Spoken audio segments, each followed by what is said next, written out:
ሰላም ጤና ይስጥልን። የአሁናዊ መረጃ ዩቲዩብ ቻናል ቤተሰቦች እንደምን ቆያችሁ? በያላችሁበት ሰላማችሁ ይብዛ እያልን ከአሁናዊ መረጃ ዩቲዩብ ቻናል የዕለቱ መረጃ ይዘን ቀርበናል። እናንተም እስከ መረጃችን ፍጻሜ አብራችሁ እንድትቆዩ የጋበዝናችሁ ወደ መረጃችን እናልፋለን። በዛሬው በመረጃ ሰዓታችን ከሰሞኑ በማህበራዊ ሚዲያ መነጋገሪያ የነበረው ፓንቺ ማን ነው? የብዙዎችንስ ቀልብ እንዴት መሳብ ቻለ? የሚሉን ወደ እናንተም እናደርስ ይሆናል። እናንተም አብራችሁን ቆዩ። ፓንቺ በመባል የሚታወቀው ትንሹ ጦጣ በአሁኑ ሰዓት በዓለም ዙሪያ ትኩረት የሳበ ተወዳጅ ማህበራዊ ድረገጽ ኮከብ ነው። ታሪኩ አሳዛኝ ቢሆንም በሚያንጸባርቀው ጥንካሬ ልብንም የሚነካ ነው። የፓንች ታሪክ ምንድን ነው? ፓንች በጃፓን ሀገር በሚገኘው ቺባ ክፍለ ሀገር ኢቺካዋ ከተማ በሚገኘው የኢቺካዋ እንስሳት መናፈሻ ውስጥ የሚኖር የ7 ወር ገደማ ሕፃን የጃፓን ጦጣ ነው። የፓንች አሳዛኝ ታሪክ የሚጀምረውም እዚህ ጋር ነው። ፓንች የተወለደው እንደ አውሮፓውያን አቆጣጠር ሐምሌ 26 ቀን 2025 ዓ.ም ሲሆን ከተወለደ ብዙም ሳይቆይ በእናቱ ተትቷል። የመጀመሪያ እርግዝናዋ በመሆኑ እናቲቱ ልጇን ለማሳደግ የሚጠበቅባትን እንክብካቤ ማድረግ ባለመቻሏ እንደሆነም ይገመታል። ታዲያ የፓንችን አሳዛኝ ሁኔታ ያዩ የእንስሳት ማዕከል ጠባቂዎች ለፓንች አማራጭ እናት አዘጋጅተዋል። በዚህም ደህንነት እንዲሰማው ልክ እንደ ጦጣ ማለት ነው ራሱን የሚመስል ቀይ ሐር አሻንጉሊት ሰጡ። ፓንችም በዚህ እጅግ ደስተኛ ሆነ። ፓንች ይህንን አሻንጉሊት በጣም ስለሚወደው በተለይም ጭንቀት በሚሰማው ጊዜ እንደ እናቱ አድርጎ ይይዘዋል፣ ከጎኑም አይለየውም። ይህ አዛዛኝና በአይነቱ ልዩ የሆነው ትስስር የዓለምን ሕዝብ ልብ ማረከ። ትንሹ ፓንች በዚህ ልክ እንዴት የበርካቶችን ትኩረት ሊስብ ቻለ? ዋናው ነገር ወደ ጦጣዎች ቡድን ለመቀላቀል መሞከሩ ነው።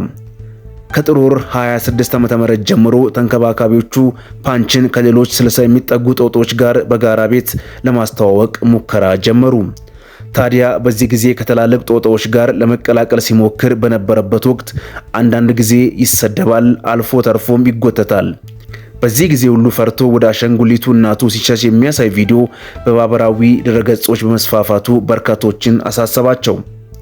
የእንስሳት መናፈሻው ባለስልጣናት እንደገለጹት ይህ ድርጊት ጥቃት ሳይሆን ጦጣዎች በቡድን ሆነው ሲኖሩ የሚያደርጉት የማህበራዊ ግንኙነት አካል እንደሆነም ተናገሩ።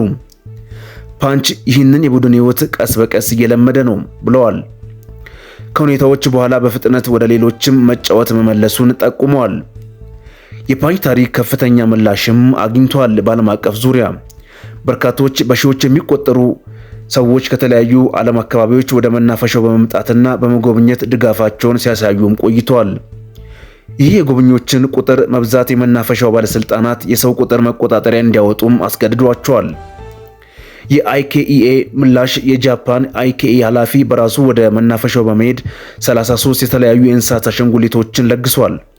በዓለም ዙሪያ ያለው የአይኬኢኤ ተመሳሳይ የአሻንጉሊት ሽያጭ ከ200 በመቶ በላይ ጨምሯል።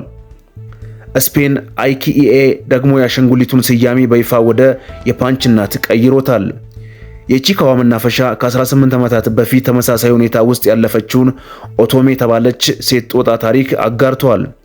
ኦቶሜን በአሻንጉሊት ታግዛ ወደ ቡድን በመቀላቀል አሁን ላይ የራሷን ቤተሰብ ያላት አያት ደረጃ ላይ ደርሳለችም ብሏል። ይህ ለፓንች ተስፋ ሰጭም እንደሆነም ተነግሯል። ፓንች በታዋቂነቱ ምክንያት አንዳንድ አከራካሪ ጉዳዮችም ተነስተዋል። አሜሪካዊ ተጽዕኖ ፈጣሪ ትሪስታን ቴት ፓንችን $25,000 ለመግዛት ማቅረቡ በማህበራዊ ሚዲያ ትችትን አስነስቷል። ብዙዎች እንስሳትን እንደ ንብረት መውሰድ የለበትም ሲሉም ተከራክረዋል። ኤክስፐርቶች እንደሚሉት ፓንች ከእናቱ ድጋፍ ውጭ ማደጉ ወደፊት በጦጣዎች ቡድን ውስጥ ያለውን ቦታ ለማስረዳትና ትክክለኛ አመላካች ምልክቶችን ለማሳየት ረጅም ጊዜ ተጽዕኖ ሊደርስበት ይችላልን ብለውም ያስጠነቅቃሉ። በአጠቃላይ የፓንች ታሪክ የሰው ልጆችን ስሜት የቀሰቀሰ ሲሆን ትንሹ ጦጣ ግን ዕለቱን በጀግንነት የተጋፈረ ከሌሎች ጦጣዎች ጋር መቀላቀልን እየተማረም ይገኛልም ተብሏል።